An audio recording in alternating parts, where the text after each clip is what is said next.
Hey everyone, I'm Megyn Kelly. Welcome to the Megyn Kelly Show and today's weekend best of special episode. Election day is Tuesday, so you can imagine how busy last week was, but no one could have predicted how totally bizarre the week ended up being. President Joe Biden stepped on Kamala Harris's closing message rally by calling Trump supporters garbage. I had Charlie Kirk on the next day to talk about it. And then former President Donald Trump leaned into it, jumping in a garbage truck branded with his campaign logo. Stu Burguiere and Stephen L. Miller, Red Steez as he's known, were on to break down the hilarious and authentic moment. Meantime, billionaire Jeff Bezos is feuding with his own newspaper and how, the Washington Post, over his decision to stop the Post from publishing a Kamala Harris endorsement. Glenn Beck, my friend, was on with me to talk about it. And then we had Spencer Kimball, director of Emerson Polling, to break down exactly what we're seeing in the final days of this race. Enjoy and see you Monday. Unbelievable what happened last night. I'm going to get you to react, but let me just play Joe Biden's comments and what he said right after she spoke. Donald Trump has no character. He doesn't give a damn about the Latino community. He's failed businessman. He only cares about the billionaire friends he has and accumulating wealth for those at the top. He says immigrants are poisoning the blood of our country. Give me a break. He wants to do away with the birthright citizenship. Who the hell has said that in the last 100 years? And just the other day, a speaker at his rally called Puerto Rico a floating island of garbage. Well, let me tell you something. I don't know the Puerto Rican that I know, or Puerto Rico where I'm in my home state of Delaware. They're good, decent, honorable people. The only garbage I see floating out there is his supporters. His demonization of Latinos is unconscionable, and it's un-American. It's totally contrary to everything we've done. Charlie Kirk, thoughts? Well, first of all, isn't it great to be here, Megyn? Thank you. Isn't it fitting that the man that they hid from us for 3 years for obviously having mental decline is just redeployed a week out from the election during Kamala's speech, by the way, and completely I could not tell you really anything she said other than Trump bad, unify the country, all the headlines trending on Twitter, 1.2 million tweets, just everybody talking about the fact the current president of the United States calls half the country, myself included, garbage. So let's break this down. And I mean this sincerely. Has there ever been an instance in American history where a sitting president openly calls half the country that he is tasked to govern trash, garbage, worthy of discarding? Has that ever happened in American history? Ever? And if somebody has an example, I would love to see that example. I don't even think during the Civil War, Abraham Lincoln called the Confederacy that. I mean, I do not even think during the American Civil War, Abraham Lincoln called the people of the Confederacy garbage. In fact, I think Abraham Lincoln said, these are still our fellow citizens and brother against brother, and it's a tragedy we're fighting them. And so we've never seen this language ever in American history. I'd love a historian to dig that up if it's happened before. It's number one. Number two, which is that this is what they deserve. They deserve that this man that they force-fed us as president of the United States 4 years ago in that ridiculous election of 2020 when he was in the basement and there was mail-in ballots everywhere that were not being checked and there was $400 million from Mark Zuckerberg. They deserve the guy that they forced on the American people to all of a sudden come back a week out from the election. And there's so many other points to kind of go through here, but this is not a gaffe. This is a stated policy position. They do think that we're garbage. Not just from their rhetoric, but from how they treat us. Look at how they treated the hurricane victims. I'm in North Carolina right now. How they treated the hurricane victims in North Carolina versus foreigners. You treat garbage that way. Look at how that they are trying to import another 10 million people and destroy the purchasing power of our dollar. You treat garbage that way. And Joe Biden did not say something by mistake. He was caught saying something that he meant that he wish he would not have said. And that's a very important distinction. And so this now takes all the headlines in a way that only you could explain that either God or luck or something. I think it happens to be God as on Trump's side because the news cycle was just annoying after MSG, Megyn. We were talking about this comedian's joke and it was all about garbage. And now it's completely in the opposite direction. Joe Biden took what was an annoying 48 hours news cycle after Trump had basically unbroken momentum from McDonald's and Rogan and all of his great campaigning to kind of, okay, we got to now cover for some comedian. And that is another point I want to make just very quickly. The media freaked out about a comedian not running for office saying an off-color joke. I didn't like the joke. You didn't like the joke. I thought it was the wrong time or place or manner for that. This guy's a sitting president of the United States and is running the country, allegedly, and is the mentor and the boss of the person running for the job. And the media, their coverage was like, well, Joe Biden appears to attack Donald Trump supporters as garbage, or right-wingers get very upset about Joe Biden's comments about them as garbage. So this is now the closing argument. This is worse than deplorables, and I think this is going to do nothing but motivate people that might not have voted to go out and vote because the current administration hates you. They think you're worthy of discarding. They believe you're garbage. Here's what's so amazing about it. It's a direct parallel. They just spent 2 days trying to tell us it is deeply offensive and wrong and an outrage and a votable issue to have somebody on one person's side call a group garbage. And the case they were making was about a comedian who was at MSG hours before Trump took the seat. No real attachment. Yes, but exactly. Yes. So they spent 2 days telling us if somebody affiliated with the other side calls a group of people garbage, that could be a single issue for you when you go into that ballot box. You must vote against that person. That's absolutely deeply offensive, racist, terrible, beyond the pale. And then what happens? Not some comedian who's warming up 4 hours before Kamala Harris gets out there. The sitting president of the United States, who's been her partner in all policy, from whom she sees no differences for the past 4 years, as she said repeatedly now over the past couple of weeks, gets out there and says, Trump supporters are the only garbage I see. And the media has absolutely no room to run. There's no way of squaring those two positions. They must say this is deeply wrong and you cannot support a ticket that would have that kind of mentality about the American people. And yet they are in the Cirque du Soleil contortions to try to get away from it. We've got to talk about the apostrophe, right? Oh, no, I was going to go there. No, the apostrophe is one of the greatest wrinkles of this whole story, Megyn. No, but please continue. Amazing. It is. So really you get John, as near as I can tell, Jonathan Lemire is the first person to get the apostrophe. He is a complete hack, partisan, pathetic excuse for a quote journalist. He works for Politico, and he also is part of the MSNBC morning show, the show that precedes Morning Joe, but now he's being elevated to Morning Joe because his kind of hackery will get you a full-time role on that show. And he reaches out to his sources at the White House about this comment that we all watched Joe Biden make. He made it around 6 in the evening, but it didn't start circulating till later. And he gets the White House transcript, the official transcript of Biden's remarks calling Trump supporters garbage. And he goes with it. He says, this White House version of the transcript proves that the Biden quote is, quote, being taken out of context. And the transcript reads, the only garbage I see floating out there is his supporters. But it adds an apostrophe between the R and the S of supporters as if it's possessive. Like his supporter issued garbage like out of his mouth, and that's all I see. That is clearly not what Joe Biden said. And if you hear the cadence of the way he delivered it, that makes it clear. We should go back and listen to it again. Let's listen to it one more time. Donald Trump has no character. He doesn't give a damn about the Latino community. He's a failed businessman. He only cares about the billionaire friends he has and accumulating wealth for those at the top. You know, he says immigrants are poisoning the blood of our country. Give me a break. He wants to do away with the birthright citizenship.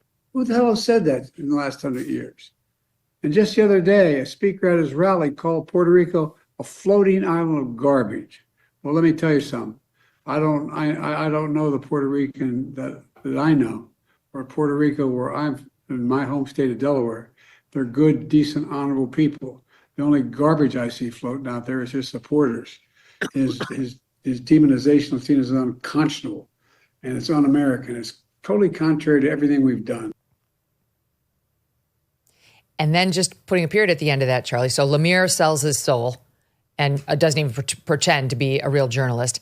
And then ultimately, because this blew up online, Biden puts out a statement that reads as follows. It's an X post. Of course, Jonathan Lemire shared it from Biden. Earlier today, I referred to the hateful rhetoric about Puerto Rico spewed by Trump's supporter at MSG as garbage, which is the only word I can think of to describe it. Okay, so he's trying to say, I was referring to that guy's hateful rhetoric. That's what I was calling garbage. Then he says, his demonization of Latinos is unconscionable. That's all I meant to say, which is different than that's all I said. In here is an implicit admission that he said exactly what we heard him say. And what's remarkable today is, Charlie, the AP, many other like normal news sources or, left-leaning, Axios, CNN are not going along with Lemire's and Politico's spin. They're actually admitting they heard what we heard. Yeah, I mean, we're half there. I have some of these headlines. Again, these people, they can't bring themselves to ever reporting the truth. I mean, let me just read some of these headlines. White House and Trump campaign clash over whether Biden called Trump supporters garbage. Okay, I mean, we're almost there, right? I mean, is that really the essence of the story, the Washington Post? Okay, CBS News, which is by like their entire team, Ed O'Keefe, Weijia Jian, Olivia Rinaldi. Supporters apostrophe. Biden comments about Trump garbage rally anger the GOP. Do you see, this is what they do, if I have to say. If there's ever an injustice, they say right-wingers pounce, conservatives upset, as if we're like being some sort of unreasonable cohort. And then if we do something against them, or if there's some comedian, they say outrageous, racist, vile rhetoric spewed. Of course, I mean, that is the playbook. AP, Biden suggests Trump supporters are garbage after comics insult to Puerto Rico. So they just have to add that in there, right? They have to just of course make sure that's in, that's in the headline. So look, the possessive thing is amazing. I would have loved to have been in the White House comms room and the Kamala Harris campaign where they were trying to figure out how to spin this one. So they probably watched the tape and they're like, oh my gosh, we should have kept him in the basement, which is just a whole nother amazing wrinkle, right? I mean, is there some sort of quiet pro-Trump part of this? Again, I don't want to get too conspiratorial, but this guy was not doing as many interviews. He was not doing this many interviews 4 years ago. He was a spring chicken 4 years ago. And he's completely not needed right now. And he's doing some Zoom call for Latinos concurrently while there is this like major closing argument just feet away from the White House at the Ellipse. And someone decides to go put you on some Voto Latino Zoom call where you're going to give off-the-cuff remarks about something that is helping your narrative.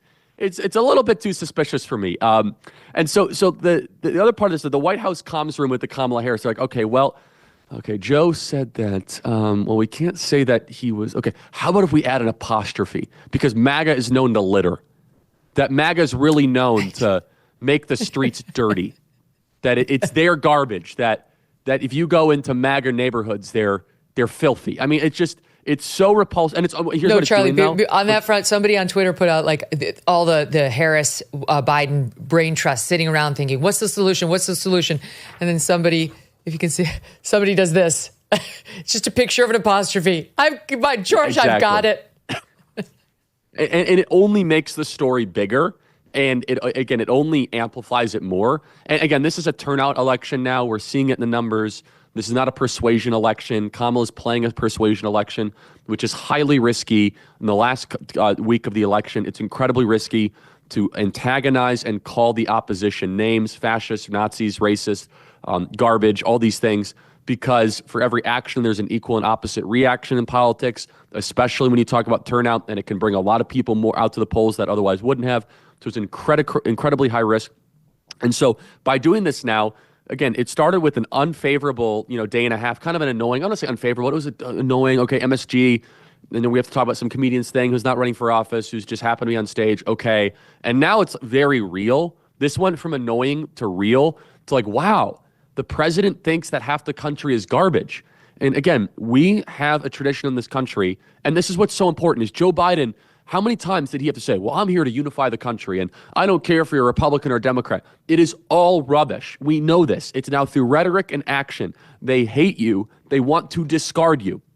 And the most important point on this is that this dehumanizing language is what led to the worst atrocities of the 20th century. I'm not going to compare everything to Nazism. That's what the left does. But it is a fact. when you use this language that wide swaths of people are garbage, then you are in your mind, you're able to justify raiding their homes, taking their businesses away, spying on them, following them into Latin Mass, and doing some of the most grotesque things imaginable because they believe that we are worthy of being discarded, eliminated, or just disappeared. Well, that's the thing, is like this really is a pattern for these Democrats. Yes. Kamala Harris's hands are dirty too.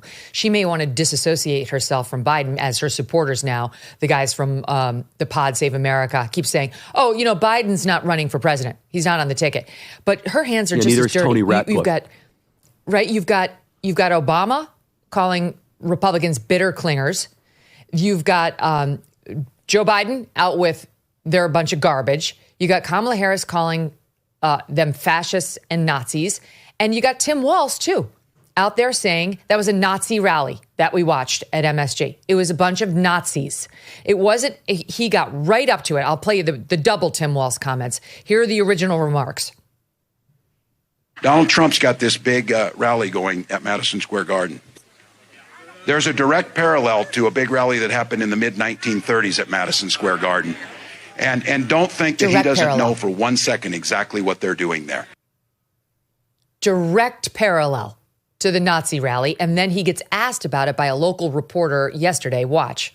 You said over the weekend, referring to it, there's a direct parallel to a big rally that happened in the mid-1930s at Madison Square Garden. Well, look, you were comparing that rally to a Nazi rally? Look, I'm comparing it to the hate that came out of this, and I think they confirmed that. You stand by that comparison, though, to a Nazi rally? Look, the rally, you saw it for yourself. I'll let the American public make the decision of what they saw. What about you, though? So I know what I saw, and I'll just leave it at that. Doesn't disavow. So you got bitter clingers, you got deplorables. How did I forget Hillary? You got bitter clingers from Obama. You got deplorables from Hillary. You got fascists from Kamala. You got Nazis from Walz. And now you got garbage from Joe Biden. That is what the Democrats think of the right half of this country. Yeah, and again, I'm not one to get overly excited with this because I think it's really dangerous, but this is how you get towards justifying eliminating people. And again, I hope we're not close to that in America. I really don't. But they're not trying to offer an olive branch and try to heal the country. They're basically saying that Charlie Kirk and people like me are worthy of gulags and worthy of concentration camps. And if I am wrong, somebody prove me wrong on this. Because Tim Walz had multiple opportunities there. And for him to irresponsibly and recklessly, and that journalist did a great job following up, kind of play cutesy with it. So at the MSG rally, what are they saying? Okay, that at a different location, that a bunch of Nazis held something in the 1930s. I guess when Bill Clinton accepted a nomination for the Democrat National Party in 1992 in Madison Square Garden, was that a Nazi rally? Because that's really a stupid argument. And by the way, half of that arena were like Orthodox Jews with Israeli flags. But no, it gets down. Here's the part of it, is that this is all they have left. And you notice how they started with heavy emphasis on abortion. They're not doing that as much right now. Heavy emphasis on all of Trump's felony convictions. You don't hear that much right now. They have now gone to their final thing, which is, honestly, just call them a bunch of fascists and Nazis, and hopefully that will motivate our base. This is so poisonous to the political discourse. I don't know how we heal this, Megyn, other than these people need to be permanently displaced from power. They need to become permanently in the minority of this country and punished. And I mean punished electorally. Like, they need to go in timeout for the next 2 decades and learn a very harsh lesson that this country, the people that they call Nazis and clingers and fascists and garbage, are the people that make this country work. They protect this country. They clean this country. They love this country. They're the backbone of this country. And their utter contempt for the American people, I mean, if there is any justice left in this world, it will be met with a widespread repudiation this coming Tuesday. Mm-hmm. It's stunning to me to watch the turnaround. And it's like, I look forward to watching these same journalists who purported to be so outraged about the comic's remarks try to justify this. I really do, because some of us were consistent. Some of us said this was not good. This was not an okay thing, rhetoric for a campaign, and called out even the comedian, and have a perfect line of consistency now that it's the president of the United States calling out half of the country, right? Sitting president, and by the way, too. here's the thing. The comic he was doing what comedians do. He was making a joke. At a minimum, you have to give him that. He was making a joke. This isn't a sincerely held feeling by the comic. He was trying to get a laugh out of a group that didn't laugh, by the way. The Trump supporters didn't laugh. Joe Biden wasn't trying to get a laugh line, deliver one. This is his sincere feeling about the country, and it's shared. It's shared by his vice president, and it's shared by the man she would make her vice president. Yeah, and Tony Ratcliffe doesn't have Tomahawk missiles. Like, Tony Ratcliffe doesn't control the U.S. military, okay? Like, Tony Ratcliffe can't just tell the Department of Justice to go after someone. Joe Biden can. I'm not worried about, maybe I'm crazy. I'm not worried about Joe Biden or Kamala Harris unleashing the military on us. I'm really not. I'm not worried about Trump doing that to the other side, and I'm not worried. But I am a little worried about what you would do to stop someone from winning if you think he's Hitler and his supporters are Nazis and garbage. Trump did the right thing and leaned in. He wore the garbage vest. He got in a garbage truck. He held a quick mini presser from the garbage truck. Here's a little bit of that in Stop 4. I think the Democrats have done a very poor job. We're leading in every state. We're leading big. And I think that the comment made by really both of them, because there are really two of them, about being garbage, maybe 250 million people. They shouldn't be talking. That's like deplorable for Hillary. This is the deplorable for Hillary. And I think this is worse, actually. For Joe Biden to make that statement, it's really a disgrace. I love Puerto Rico, and Puerto Rico loves me. I don't know anything about a comedian. I don't know anything about the comedian. I don't know who he is. I've never seen him. I heard he made a statement, but it was just a statement that he made. He's a comedian. What can I tell you? How do you like my garbage truck? This truck is in honor of Kamala and Joe Biden. So first of all, one of the great things about Trump that goes under-recognized is that he tells you exactly what he wants you to think. That's effective messaging.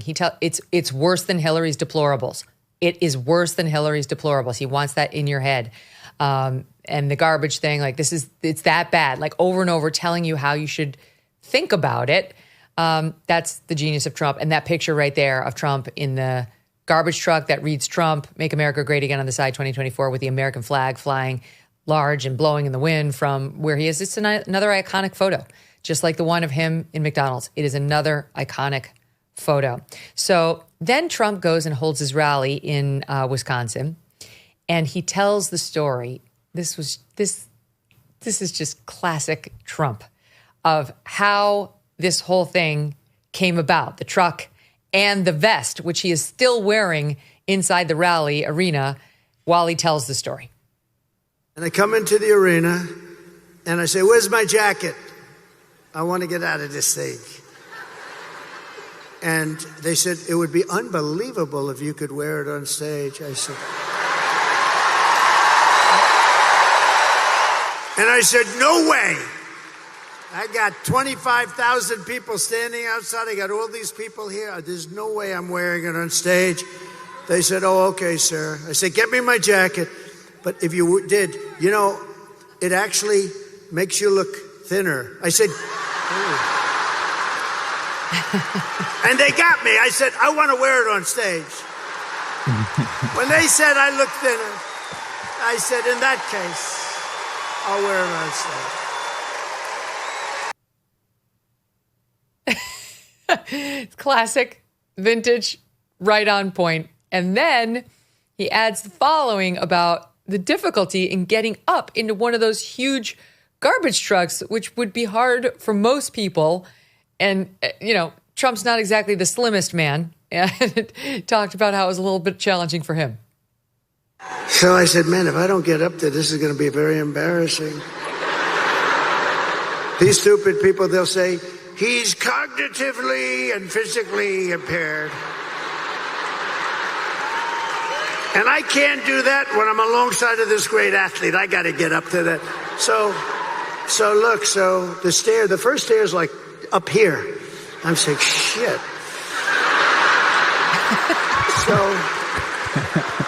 So I had the adrenaline going and I made it.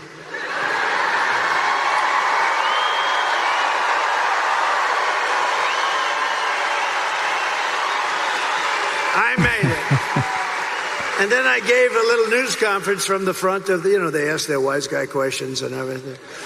And then we drove about 2 feet. I got out, got into the plane. So good, Stu. I didn't know Hitler was so funny. I mean, that is a hilarious Nazi right there. It really is. I will say, if I was in the meetings before they started scheduling this thing, the McDonald's thing, you're going to go on stage in your garbage outfit, I think as a campaign advisor, I'd be like, no, dude, please don't. You're going to look like Dukakis with his head out of the tank. It's going to be terrible. And there's just something about unique about Trump where he can pull these things off. I mean, this was endearing. He's a funny, endearing guy when he wants to be. And I think if you look back to 2016, Stephen kind of mentioned this earlier. If you go back to 2016, he was kind of this new guy, and he had his funny moments. He was still sort of an entertainer to most people. And then 2020 was sort of like, it was a little darker. It was more of an insult comic version of Trump at times. Right now, he's just got the vibe right. This is smart campaigning, putting him on these podcasts. It's where he shines. He's able to be honest and kind of, authentic. I mean, Kamala Harris is completely incapable of having moments like we just saw. She can't do it. And because she can't do it, she can't go on the Joe Rogan podcast for 3 hours. She can't have these moments that are connecting with people. And Trump, look, it's still a very close election. A lot of people hate his guts. He may very well lose. But it won't be because he's Hitler. It won't be because any of that stuff is true. He's a pretty entertaining guy. And that's why, he was one of the most famous people in America before he started running for president.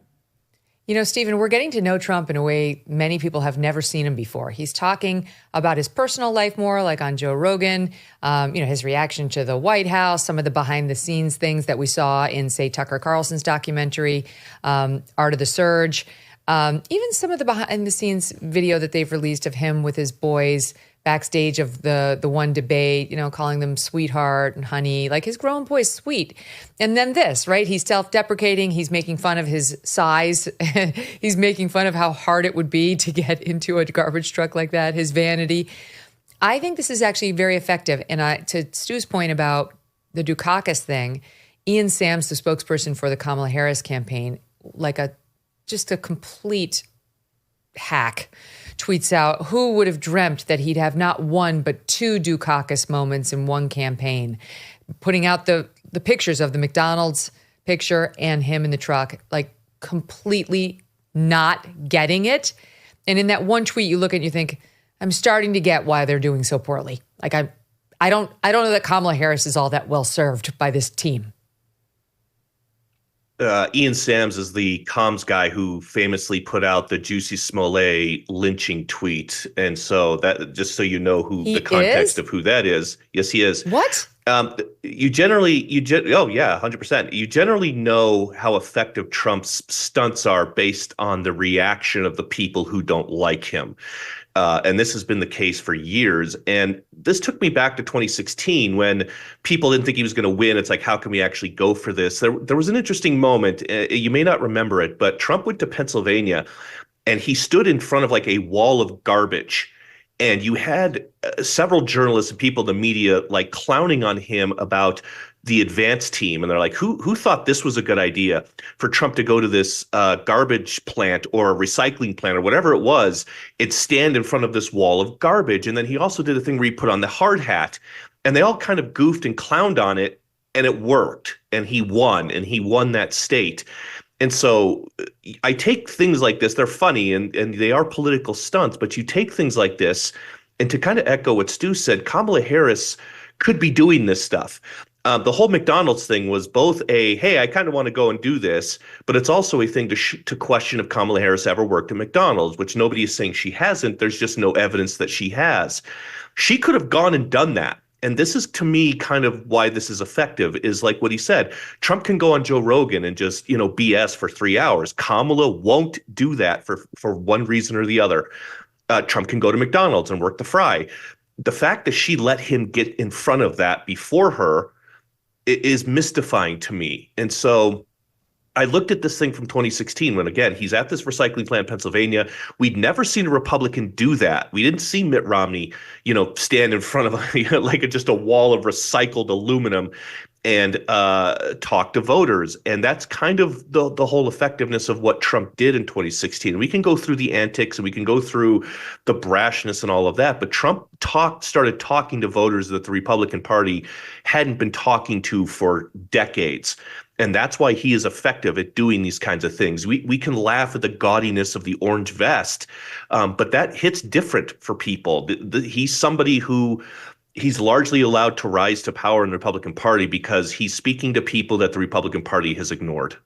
That's right. I mean, honestly, one of my questions for Donald Trump at that first debate, I think it was at the first one back in 2015, was how long have you been a Republican? Because Trump wasn't. He was a Democrat, but Trump was just kind of more nonpartisan. He had his issues that he cared about, and he understood, and he mentioned this on Rogan. Like, you kind of got to run, you got to pick one. You can't run independent. It doesn't work out well.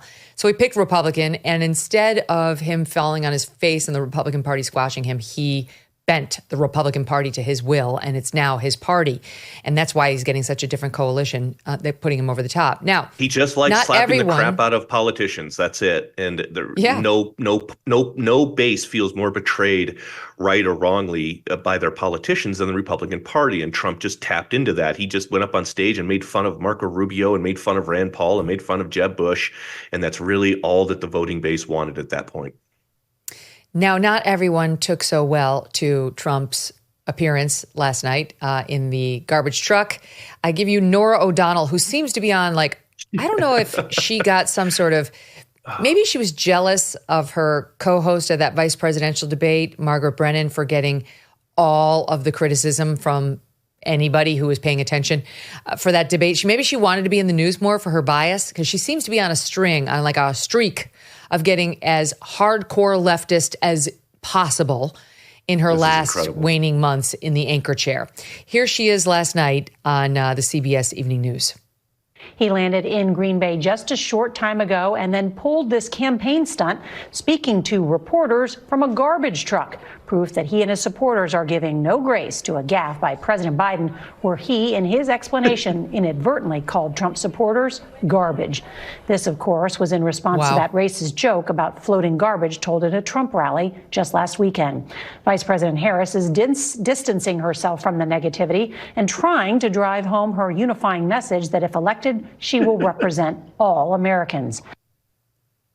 Oh, my God. It's different hearing it. I saw it written in my packets, too. Stop going on CBS. That is amazing. That's really incredible. God, she had everything in there about, that would show the bias. That's like his campaign stunt. He gave no grace to poor Biden, who clarified. Meanwhile, here's Kamala Harris with her unifying message. Oh, and a joke was told, a racist joke, at a Trump rally without attributing it to some comic nobody's heard of. Like, who told the joke? Could have been Trump, right? Like, everything's in there, Stu. Yeah, it's so true. And it's like, if you go back and you look at the way they reacted after 2016 in the media, I think you get a real window into what's happening right now. In 2016, there was this idea that, and it's part of the hell of my life is to have to watch the mainstream media every single day and react to it. And when you saw the reaction after 2016, there was this idea that maybe people would kind of wake up and say, well, maybe we are in a little bit of a bubble here. Maybe we don't recognize what's going on in the rest of the country. There was this sort of, don't take Trump literally, take him seriously thing. And maybe we need to wake up a little bit and understand what's the real motivation of regular people in the center of the country. And you thought that might be what they took from it, if they were being honest. But of course, they didn't go that direction. Instead, the lesson they really took out of that election was to say, we should have never covered the Hillary email scandal. Because the fact that we gave any opening at all to that, even though most of our coverage was to disprove it or say it wasn't a big deal, the fact that we alerted to anyone to that at all kind of puts the blame for this Trump thing a little bit on us. And next time, we're not going to let that happen. we saw as we got to 2020 with the Joe Biden laptop. They didn't let it happen, right? They shut it down. They didn't cover it. They banned people from tweeting it at the time. They did all the things they needed to do because they look at this as almost like a legacy, right? I can't be seen as someone who didn't do my part. My part was to make sure every single word I said pointed people to the right direction, led those stupid horses to that glorious water. And they tried it. They've been trying it. I think the American people have woken up, but you have to think if you go back a decent amount of time before the internet, all this stuff probably would have worked on the American people. Thankfully, there's at least a way for us to push back and get the truth. And I just don't think stuff like Trump is Hitler is going to be effective in this environment. You nailed it with Bezos and the LA Times. I mean, for them to come out and say, you know, we've just spotted something here recently. This may not be the best for our business. Right. Sure. Everybody knows that you don't want a president, especially one that you actually think might make an enemies list, which he's not going to do. He's not that way. He's already talking about, and I don't like this, letting Hunter Biden off the hook. He's not that guy. But he does have a long memory of, you know, who helped him, who didn't help him. And I think all these places are like, well, let's not have this on our record that we also at the last minute went all in on a candidate that was going to lose. Because I think you're right. That's exactly how they feel. But the propaganda doesn't stop. I don't know if you saw the op-ed from the Washington Post, that says most Americans agree with Kamala Harris. They just don't know it. Take our poll. And you're like, what? And they put a list together. Have you seen this? They put a list together of 8 things that when you answer these honestly, it'll show you that you're right with Kamala Harris. Well, I took it. A couple of my friends took it. Stu just took it.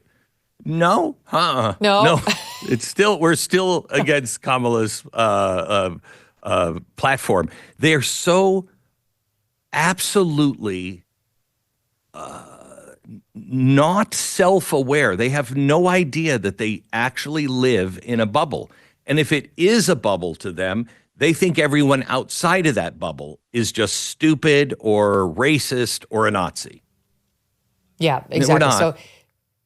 So on the subject of the Washington Post, the meltdown over there, which I honestly, I've been enjoying the whole thing. I've been liking it a lot. Jeff Bezos publishes a piece in WAPO. He owns it. Late last night, it hits today, called "The Hard Truth: Americans Don't Trust the News Media." Now, you and I could have written a piece that starts that way. We're so far, we're eyeball to eyeball, Jeff. Yes, we totally agree. We could have done it 20 years ago, by the way. Yes, we must be believed to be accurate. It's a bitter pill to swallow, but we are failing on the second requirement. So far, we are all in agreement. You are failing. You are not believed to be accurate. Reality is an undefeated. But they're failing on the second one because they're failing on the first one. Yes, of course. It's not like we just don't believe stand by. them. Let me tee it up. Reality is an undefeated champion. It would be easy to blame others for our long and continuing fall in credibility and therefore decline in impact, but a victim mentality will not help. Right on, sir. Complaining is not a strategy. We must work harder to control what we can control to increase our credibility. All right. So first of all, he's trying to say we've lost credibility without going through the list of how they've misreported, intentionally misled, and what the plan is. Because what he's doing here is trying to justify his decision not to endorse any candidate. And without taking ownership, Glenn, of the many errors, lies, repeated false stories that they have pushed over the past 8-9 years. This is a Jeff Bezos ass covering. This is not a mea culpa designed to actually bring back in anybody right of center. No, this is like the 3-step program from AA. I mean, you have to admit that what you have been doing isn't working. You have to lay out all of the things that you have done and make sure that you make amends for those things. You can't just say, "Yep, I'm an alcoholic," and you know what? My real problem is people now know I'm an alcoholic. And that's the real problem. No, that's not the real problem. The real problem is you've done this, and this. And that's what led to your alcoholism. Yeah, no, it's like the alcoholic being like, nobody wants to be around me. My breath smells bad. I keep falling asleep in the middle of work. And it seems to be turning people off. So I'm going to stop doing those things. But no mention of the drinking. We're not going to work on that at all. No, the cause. You've got to go to the root cause. And I don't know, is it because he's afraid of his own people? Because for them to quit over this, do you really think anybody who reads the Washington Post is not aware of the Washington Post's desire to have Kamala Harris? I mean, I know. Look at the op-ed that I just showed you. They're still doing that. I mean, everybody knows. Yes. Okay. So he goes on to say as follows. Presidential endorsements do nothing to tip the scales in an election. Agreed. No undecided voters in Pennsylvania are going to say, I'm going with newspaper A's endorsement. None. Agreed. What they actually do is create a perception of bias. I mean, yes, but it's already there. A perception of non-independence. I hate to break it to you, Jeff. That was riddled all over your magazine or your newspaper long before endorsements. Ending them is a principled decision, and it's the right one. Well, I'm glad you agree with yourself. Then he goes on to say this, Glenn. Buckle up. Ready? You're so funny. I just love you. Many people are turning to off-the-cuff podcasts, inaccurate social media posts, and other unverified news sources, which can quickly spread misinformation and deepen divisions. The Washington Post and the New York Times win prizes, but increasingly we talk only to a certain elite. While I do not and will not push my personal interest, I will also not allow this paper to stay on autopilot and fade into irrelevance, overtaken by unresearched podcasts and social media barbs. Not without a fight. It's too important. That's it. Oh my gosh, you self-important gob of vomit. Look, they don't understand that I believe that the way Trump is seeing this right now is he's actually open and authentic, and he is talking to the regular people through these podcasts. Nobody relates to ABC, NBC, CBS anymore and their anchors. Who listens to those people anymore? And yet they're the ones doing the debates. They're the ones that are doing the important interviews that end up being edited one way or another. These podcasts that Donald Trump is coming on, like Joe Rogan, I think will be the replacement for the media in 4 years. I think if Trump wins, it will largely be because he understood where trust is. The nonsense that Jeff Bezos spews in this piece is truly stomach-turning. Unresearched podcasts or social media barbs. You can tell this is a man who knows he's lost irrelevance, clinging to the last vestiges of it. The golden days when WAPO used to be a thing, Woodward and Bernstein, when they can control the narrative and bring down a president, those days are gone, and he knows it. The Rogan interview of Trump right now has 37 million views. 37 million views. And that's not, with all due respect to X, where I post my own stuff too, but X will count a view if you just scroll by it. On YouTube, you've actually got to see it to get a view. You've got to click on it. And that's 37 million. The Washington Post, as of 2023, had 136,000 print subscriptions. 136,000. That's not a lot. And digital subscriptions, they had 2.5 million. Okay, I have more than that to my YouTube channel. I'm sure Glenn does too. They're irrelevant. No one's listening to them anymore. And Jeff Bezos knows it. And so this, I'm not going to endorse because I'm going to resurrect my paper, makes no sense. They've already sold their credibility up the river. They know it. And this is him desperately trying to hold on to any sort of pat on the head ability he can get from Donald Trump. You can only lose so much credibility, and they've made themselves irrelevant. Nobody needs the Ivy League expert to ask questions that no American is asking. January 6th is one of them. If they bring up January 6th one more time over the possibility of, I don't know, sending my son or daughter to nuclear war over in Ukraine or Taiwan or wherever else they will want to gin up a war, I don't know. I think that's more important than January 6th. When you want to bring up January 6th, if you didn't have a record of bringing up the burning down of, say, just Minneapolis or Portland, you don't have any credibility at all, so why would I be listening to you on that? Joe Rogan was asking the questions that the average person wanted to know. And these guys are just like I think you are. I hope I am. But we're more like the average person. Now, you're very well educated. I'm pretty much a dope. But Joe Rogan, the people they relate to him. And that's why the ABC, NBC, CBS doesn't work. They don't relate at all. You know, it's like I'm a big TV history buff, and Sid Caesar did Your Show of Shows back in the 1950s. It had Woody Allen as a writer. It had Carl Reiner as a writer, Mel Brooks as a writer. Wow. It lost every week, lost to the Lawrence Welk Show. And here's why. They were making jokes about Shakespeare and things that were on Broadway. The rest of the country could not relate at all. So they missed some really good comedy because it wasn't aimed. It was aimed just for their little clique. That doesn't work. And that's what the media has become.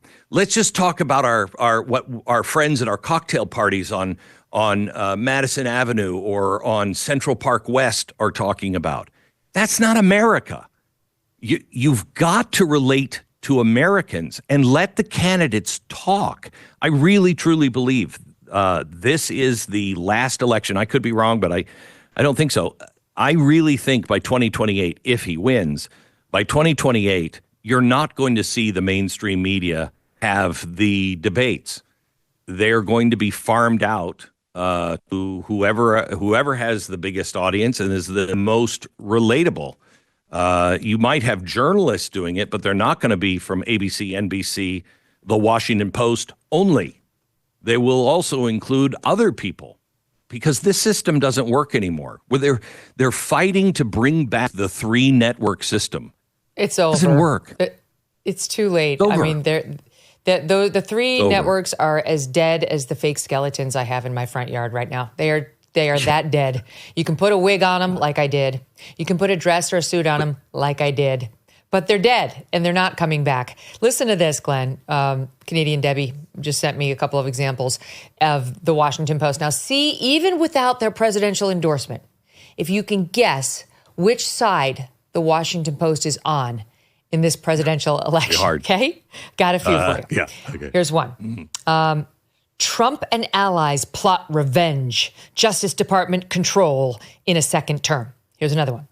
Trump's promise to exact revenge won't be hindered by mere laws. Wow. Here's another. Trump wants revenge in 2024. And here's yet another one. Trump doesn't just want to win. He wants revenge. That's just a couple over the last few days. And that is crazy. We could keep going. He's not. He is. I don't know if you've seen him. He is the opposite. No, let me say it this way. He's exactly what I think Republicans and independents didn't think he would be in this election. Back in 2020, 21, when people were talking about Donald Trump running again, we're like, oh no, it's all going to be about 2020 and I lost and what they've done to me, et cetera, et cetera. He's not. In fact, I think he's running the best. Yeah, he's running the best campaign I have seen any Republican run. So explain the CNN poll, okay? Because the CNN poll, everything seemed to be kind of going one way, where it was tightening and it was getting a little bit closer. And Trump was tying it up in each state, if not taking a lead. But that was good for him because he'd been down 3 or down 1. So to be down 3 and then up 1 or down 3 and then tied was good. And then comes this CNN poll. And I realize life does not revolve around CNN, but the CNN poll did drop, and it's got a big lead in there for Harris in Michigan and in Wisconsin, like +5 in each state. Do you believe it? Well, Megyn, a poll is a range of scores. And so when we put out a poll result of, let's say, Trump up by 1 point, that range could be Trump winning by 4 or Trump losing by 2. So when you see a poll that has, let's say, Harris up by 5 points in Wisconsin, that poll still indicates that, yes, Harris could win by 5, she could win by 11, but she could also lose by a point. So to me, that type of number is really on the outside, the fringe end of what you'd expect. In 2020 in Wisconsin, the polling generally had Biden up around 6 points, and he won that state by less than 1 point. Michigan had a similar type of polling error. And this is not just CNN, but generally across the polls, underreporting the Trump vote. So yeah, when you take a look at some of these polls, they seem a little as an outlier in the fact that, like Michigan or Wisconsin's been a 1 point race back in 2016. It was a 1 point race in 2020. Do we really think it's going to bounce 5 or 6 points in a direction when it's been so locked in? And then if you jump over to Michigan, do you think Michigan is closer or further away for the Democrats than they were in 2020 when Biden wins by just over 2 points? This would suggest that Harris is doing better than Biden, when a lot of the other polling, particularly the national polling, is also showing the race tightening closer to 2016 numbers than compared to 2020.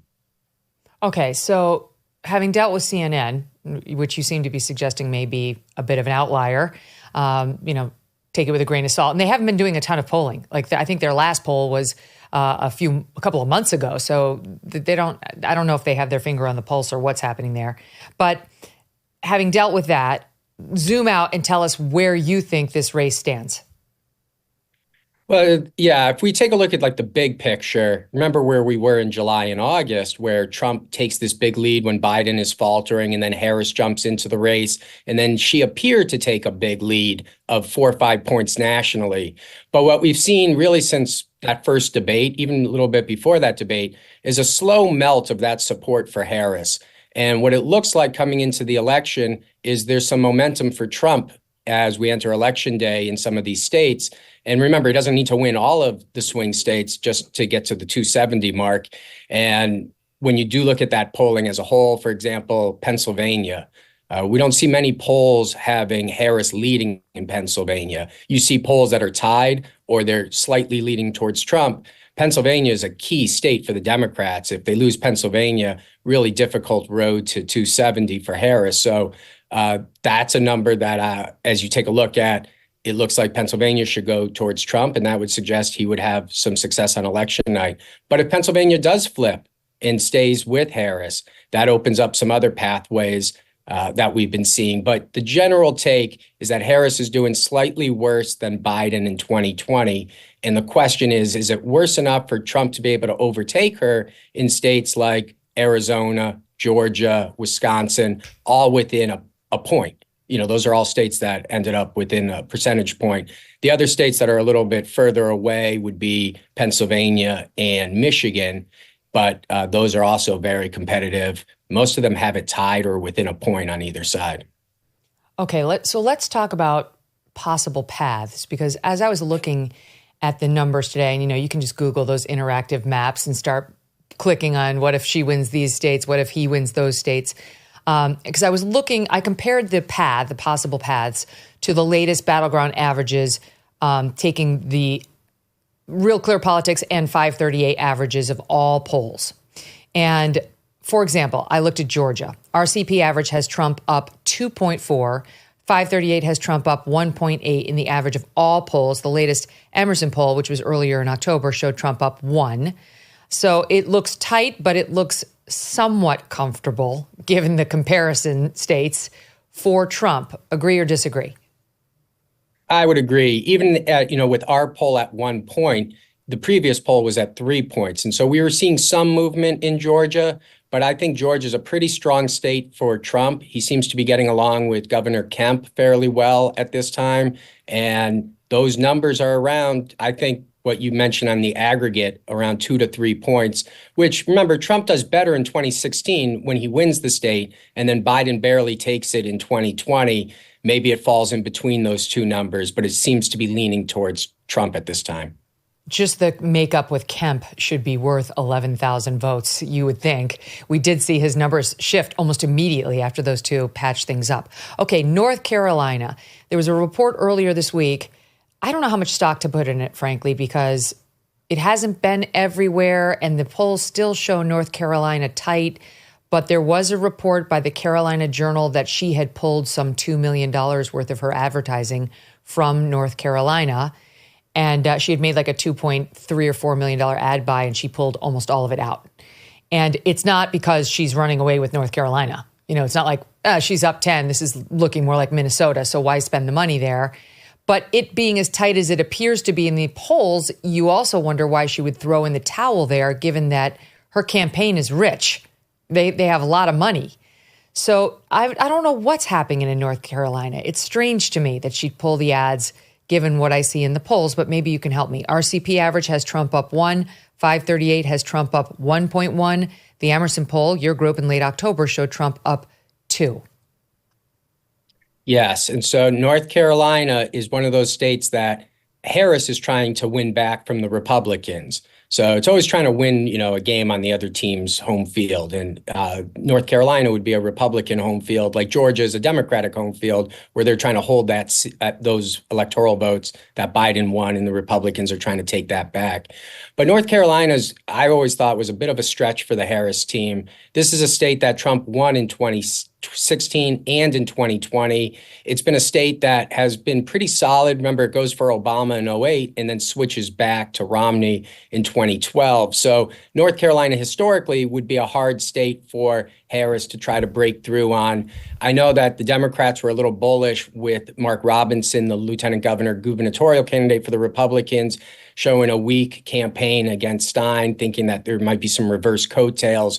But we're not necessarily seeing that in our numbers. It looks pretty, even though 2 points isn't a huge, it's still within the polls margin of error, but it's a big number to overcome for the Democrats. And I think that's maybe why she pulled some of that ad buy out of North Carolina, because if Stein is still only at 13-point lead in that gubernatorial race, that might not be enough to pull her over the top. And in fact, we see much more ticket splitting when we see folks going on the Trump side, willing to balance their ticket that way. So I don't know if it's going to help Harris in that regard in North Carolina. I mean, I can see a real MAGA voter in North Carolina being like, the lieutenant governor is a hot mess. I don't believe his denials on all of his weird scandal, but I love Trump. I'm not going to make Trump pay for this guy's scandal. So I guess, we'll Megyn, see. To your point, yeah, go ahead. I was going to say, he's been down. Robinson's been down by double digits for months, and it hasn't impacted the top of the race. As you mentioned, those polls have it, tied or 1 point. It's probably leaning to Trump by about 1 to 2 points, but that's going to be a lot to overcome considering the situation. Mm-hmm. Okay, so let's go. We did Georgia, we did North Carolina. Let's talk about Arizona. RCP has Trump up 2.5, 538. Again, this is the average of all polls, and they curate the polls. They don't take any poll in these averages. They only include the top-notch pollsters with a proven record, like Emerson and others. Okay, so 538 has 2.2, so up 2.5, up 2.2 in the averages. Emerson had Trump up 2 in early October. What do you think's happening in Arizona? Arizona, as a border state, is a little different than these other states we've talked about because immigration is their top issue. So when we talk about these swing states, it's generally the economy is the top issue at around 40%. But in immigration, it drops down to about 30%, and immigration is at 30%. And then what's also interesting in Arizona, which is different than these other swing states, where females are voting for Harris and males are voting for Trump. In Arizona, both males and females are breaking for Trump, not by the same propensity like we're seeing of males in other states, but both genders are breaking, which is unusual considering there has been a gender divide in this race. But in Arizona, it's unique. I think the immigration issue, it separates it from the other swing states. And that's been a state that Trump has been leading for a while. The Senate race there is different, where Gallego seems to have a small but steady lead over Lake, pretty consistent. So there, again, the ticket splitting is what we're seeing, where they'll go with Trump. Even though they went with Biden last time, this is a state where Trump could try to win back those 11 electoral votes. Wow. I mean, Arizona's gone more and more blue lately. They've got this Democrat governor. They've got Democrat senators. So is Arizona still a red state, would you say? I mean, I realize it's one of the swing states, but is it in its nature, do you think it's more red than blue? Well, I think the issues are more red, but I think the voters are more purple, and they're willing to vote across aisle lines. They're not, locked in with one of the parties we may have seen in the past. I don't think it's Barry Goldwater country exactly what, was back in the day. But yeah, there's an inkling based on the issues, particularly on the immigration side, to try to get that resolved and solved. And so those line up better with Republican candidates. But as you mentioned, the Democrats do have, they were able to take both Senate races and the governor's race. So Arizona's definitely been open to the Democratic approach, but they've also rejected too far of a progressive Democrat. And that's what makes the Gallego race really interesting, that he's been able to hold on to that lead, even though he's a little bit more progressive than where Arizona tends to be. Yeah, you got Mark Kelly. But I mean, Gallego, he's definitely a progressive guy, but they just don't seem to be responding well to Carrie Lake for, a host of reasons. She was on the podcast saying, I disagree. My internal polls say that these polls are wrong. We'll find out very soon whether any of that is true. Okay, so far, based on this discussion, it would appear Trump is actually looking good in Georgia, in North Carolina, and in Arizona. And Nevada, remarkably, Spencer, seems so far to be leaning Republican. Doesn't mean things won't change over the next 5 days as the voting continues, but something incredible is happening in Nevada. Well, Nevada, used to be more of a swing state. It's become more Democrat over the last, 6 to 8 years. Obama helped make it more Democrat, but they've been pretty strong at 2.5 points for Clinton, 2.5 points for Biden. Now the race is much tighter. It's about 0.5 point. I still think it leans towards Harris, but Trump has made up a lot of ground. Again, the Senate race seems Jackie Rosen's got a stronger lead over the Republican Brown by a couple of points. So you're not seeing any coattails from Trump moving down, perhaps. But that's a state where I think the Democrats can still hold it. It's 6 electoral votes, which are important, but it could also swing. It's really rolling the dice there in the Silver State. Those polls have been really tight. Now, what's interesting there is that you've got this huge Hispanic population, and Hispanic polling is really difficult to do. Some Hispanic in the Hispanic community, they're much more not as confident of taking the polls. They're not willing to answer the phones or give out that information. And so sometimes that polling can get a little wonky out there. But what we've seen is a pretty consistent close race between these two candidates for a couple of months. But what I'm basing my comments on are the John Ralston reports on how the early voting seems to be going. And it seems, we discussed this with Charlie Kirk yesterday, the Republican votes coming in are exceeding anything they've seen in the past.